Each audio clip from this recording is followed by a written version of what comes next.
Hello everyone, good morning সবাইকে। তো তোমরা সবাই কেমন আছো? আশা করি খুব খুব ভালো আছো। আমি বেশ ভালো আছি। তো আজকে সকাল থেকে ভিডিওটা স্টার্ট করছি। ছেলে মেয়ে এখন আবদার করেছে সুজি খাবে, মানে এক এক দিন এক এক রকম বায়না। সুজি যেহেতু ঘরে আছে, বাদামও মানে ছোটো ছোটো বাদামগুলো ঘরে আছে। অন্যদিন কী করি, কাজু বাদাম কিশমিশ সব কিছু দিয়ে বানাই। তো কাজু বাদাম কিশমিশ শেষ হয়ে গেছে, আনা হয়নি। তো দেখি ওটা দিয়ে এখন বানিয়ে দিই যে বাদামটা আছে। তো চলো দেখি সুজি আগে বার করে রেডি করি। তো ওদের জন্য ব্রেকফাস্ট বানাবো, চলো বানিয়ে নিই আগে। তো রান্নাঘরেতে চলে এসেছি ছেলে মেয়েদের জন্য সুজি বানাবো বলে। আর এই যে সুজি প্যাকেট নিয়ে নিয়েছি। তো চলো সুজির এখন বানিয়ে দিই, কারণ যতক্ষণ না বানাবো আমার ছেলে তো শান্তি নেই। তো চলো বানিয়ে নিই আগে। আজকে ছেলেমেয়েরা স্কুলে যায়নি, আগামীকাল ওদের পরীক্ষা, মানে আগামীকাল থেকে স্টার্ট। তাই এখন ব্রেকফাস্ট করছে। কি করছো ব্রেকফাস্টে? সুজি। ভালো লাগছে খেতে? হ্যাঁ, ভালো হয়েছে তো? বাদামগুলো বেছে বেছে ফেলে দেবে না, সব খেয়ে নেবে। খেয়ে পড়তে বসো। গুঞ্জা, ভালো হয়েছে সুজিটা? হ্যাঁ, খেয়ে নাও, খেয়ে নিয়ে পড়তে বসো। তুই ল্যাপটপ নিয়ে কী করছিস? পড়ছি হুম, পড়ছি। তাড়াতাড়ি খেয়ে নাও। সুজি বানানো তো হয়ে গেছে, ছেলে মেয়েকে খেতে দিয়ে এসেছি। তাতেও না আমার শান্তি নেই। আগের দিন যেহেতু আমার ছেলে বিয়ে বাড়ি গেছিলো আমার হাজব্যান্ডের সঙ্গে, মানে আমার বাবা যখন বেঁচে ছিল না, আমার বাবার সঙ্গে সব জায়গাতে আমার ছেলেই যেত। বিয়ে বাড়ি বলো যেখানে বলো, আমার ছেলে যেত। এবার মেয়ে রাগ হতো যে ভাই সব জায়গায় যাবে, আমাকে নিয়ে যাবে না। আমি ওকে বলছি, দেখ তুই একটু বড়ো হয়েছিস, সব জায়গায় কি তোকে মানে মানায় এখন যাওয়াটা? তো আগে আমি বললাম কি খাই বল, বানিয়ে দিচ্ছি না অর্ডার করে দিচ্ছি, বলুন আমি খাবো না। রাগ হয়েছিল, মুড়ি খেয়েছিল। তো আজকে ভাবলাম যে কিছু বানিয়ে দিই। তো ভাবলাম পোলাও বানিয়ে দিই। চাল তো ঘরে আছে, বাবাকে বললাম চিকেন এনে দিয়ে যাও। তো হাজব্যান্ড এখন চিকেন এনে মানে আনিনি এখনও, ফোন করেছি আসবে। তো চিকেনটা আনতে বলেছি। তো চলো এখন ভাবছি পোলাও বানাবো আর মানে চিকেন কষা করবো, নিয়ে রাগ ভাঙানোর চেষ্টা করবো আর কি। তো চলো রেডি করি, জোগাড়জান্তি করি। হাজব্যান্ডের চিকেনটা দিতে একটু লেট হয়ে গেছিলো, তাই দুদিকে দুটো গ্যাসে রান্না বসিয়ে দিয়েছি। একদিকে তো পোলাওটা করে নিচ্ছি, আর একদিকে দেখো চিকেনটা কষতে দিয়ে দিয়েছি। আর কি সুন্দর কালার এসছে তাই না? চলো চিকেন কষা তো হয়ে গেছে, এবার জল ঢেলে দেবো। তো রান্না করা তো হয়ে গেছে, চান টান করলাম। মানে চিকেন বা মাছ যেদিন কি করি না, আমি চানটা পরে করি। জানি না কেউ তোমরা কি ভাববে, কারণ আমার ভালো লাগে না না হলে। আর তোমাদের সঙ্গে ভিডিও শেয়ার করতে পারি রান্নার, কারণ মেয়ের পরীক্ষা, মেয়ে আমাকে ভিডিওটা করে দেয়। আর স্ট্যান্ডটাও মানে ভেঙে গেছে, নতুন একটা স্ট্যান্ড অর্ডার করতে হবে, যার জন্য খুব অসুবিধায় হচ্ছে। আমি কিছু মানে ভালো করে শেয়ার করতে পারছি না তোমাদের সঙ্গে। তো চলো রান্না তো সব হয়ে গেছে, তো রান্নাঘরে যাই, দিক তোমাদের সঙ্গে শেয়ার করবো কী কী রান্না করেছি। তো দুপুরে তো সব রান্না বান্না হয়ে গেছে। আজকে রান্না করেছি পোলাও আর চিকেন কষা। শীত পড়ে থেকে খালি রাইস আর চিলি চিকেন করছিলাম, তো আজকে ভাবলাম অনেকদিন পোলাওটা হয়নি, আর চিকেন কষা করি একটুখানি। কষা বলতে হালকা একটু ঝোল ঝোল করেছি। তো এসো তোমাদের সঙ্গে সেটা শেয়ার করবো। এদিকে আছে পোলাও,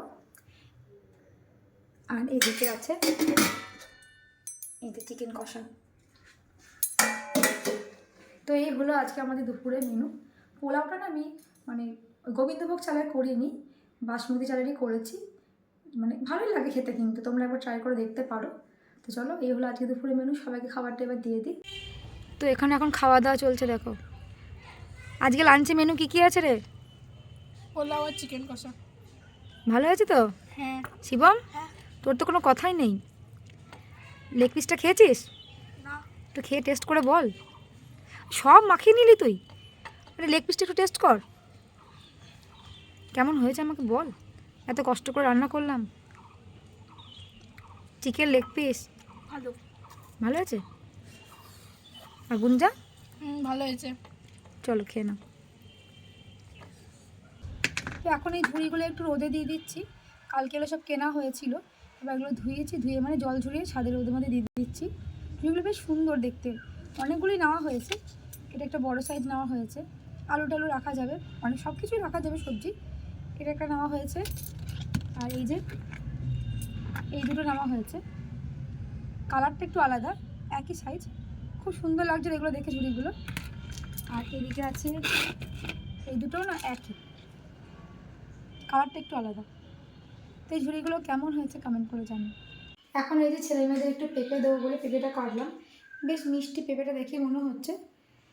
ছেলে বলেছে পেঁপেটা মাখিয়ে দিতে, একটু নুন একটু ঝাল দিয়ে মানে পেঁপে মাখা করে দেবো। তো চলো ছেলেকে মাখিয়ে দিই, ছেলেকে দিতে হবে। সবারই খাওয়া দাওয়া মোটামুটি হয়ে গেছে।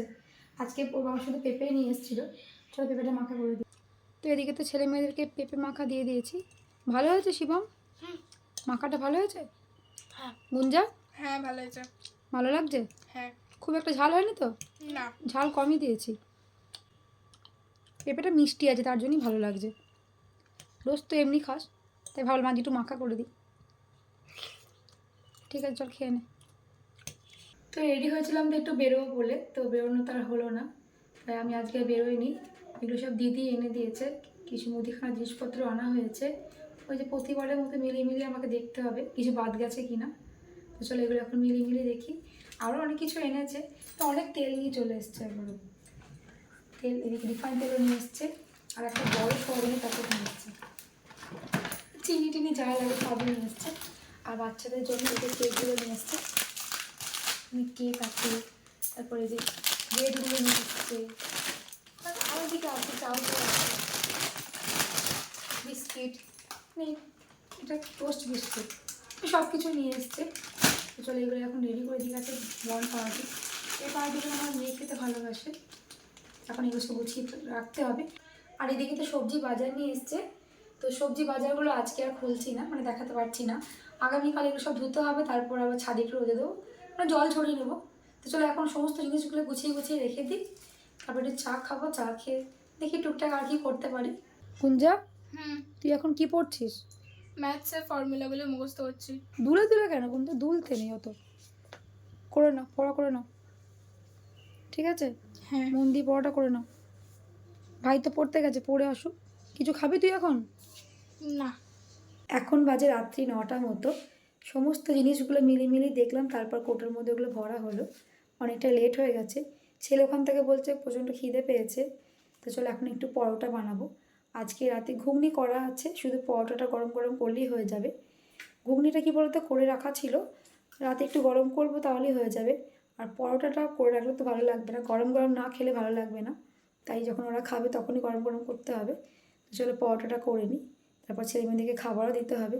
ছেলেকে এদিকে তো খাবার দিয়ে দিয়েছি, আজকে দিয়েছি পরোটার ঘুগনি। ঘুগনিটা ভালো হয়েছে? হ্যাঁ। আজকে আর মুড়ি খাবি না? না। প্রত্যেক দিন না, মানে ও মুড়ি চাই, আলুর তরকারি আর মুড়ি রাতে। তাই আমি ওকে বলছি বয়স্ক মানুষদের মতো তো মুড়ি কে খায়, তো যার জন্য আজকে পরোটা বানিয়ে দেওয়া হয়েছে। ঠিক আছে চলো খেয়ে নাও। আর নেবে পরোটা নেবে? হ্যাঁ। ঠিক আছে, ওটা খেয়ে নাও, আমি আবার দিচ্ছি। মেয়েকেও এখানে দিয়ে দিয়েছি পরোটার ঘুগনি। ভালো লাগছে গুঞ্জা খেতে? হ্যাঁ একটু জোরে বল। ভালো লাগছে।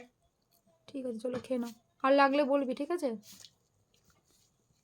পরোটা নিলেও বলবি, যদি ঘুগনি নিস তাহলে বলবি। খেয়ে নে। তো সবারই তো খাওয়া দাওয়া মোটামুটি হয়ে গেছে, শুধু আমি বাকি আছি, মা বাকি আছে। মাকে বললাম তুমি খেয়ে নাও, আমি একটু পরে খাচ্ছি। তো চলো ভিডিওটা আজকের মতো কিন্তু আমি এখানেই এন্ড করছি।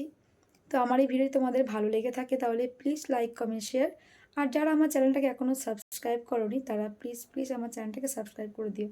তো তোমরা ভালো থেকো, সুস্থ থেকো, দেখা হবে নেক্সট ব্লগে। Good night.